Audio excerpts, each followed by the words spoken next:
Mr. Vonnegut walked with the nurse down a long white hall to an isolated room. "So what do you guys think is wrong with him?" Vonnegut's voice crept out with confidence. "Textbook schizophrenia. They always think it's schizophrenia." "And you're sure you don't mind me going in and talking to him?" "If I did, I wouldn't have walked you all the way out to the solitary confinement annex. Speaking of which, here we are, room A304. You can head in whenever. I'll be right out here." The nurse let out a strained sigh. As he walked in, a boy, 10 or 11 years old, was bound to a chair in the middle of A304. He showed no interest in the man's arrival. He just sat in the chair and stared intently at the ground.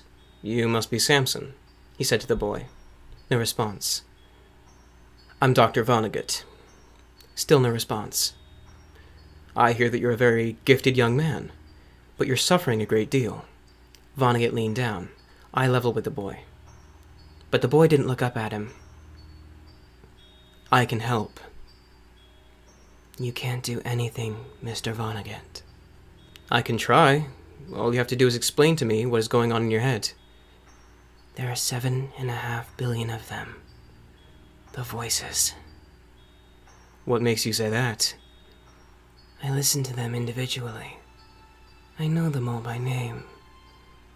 Then he looked up at the man with piercing gray eyes. "Including yours, Mr. Vonnegut." "Interesting. What else do you know about these voices?" "I know what they do. Most of them scroll through the internet and watch reruns of the same TV shows all day. Then there are those that suffer and starve, beg for change, or just fall over dead. And then there is you, Mr. Vonnegut, a self-proclaimed doctor that believes so firmly in the supernatural that he's willing to drop out of med school to disprove his peers." The man stood up, at a loss for words. "How could you possibly—" "And what you don't know, Mr. Vonnegut, is that I can make the voices stop if I wanted to. I can create new voices in an instant, and I can just as easily silence them." Vonnegut opened his mouth to speak, but no words came out. He pulled at his throat and collapsed to the ground with a strained sigh. "And it takes so little effort," said the boy. "Stephanie?" He called to the nurse. "Mr. Vonnegut isn't breathing."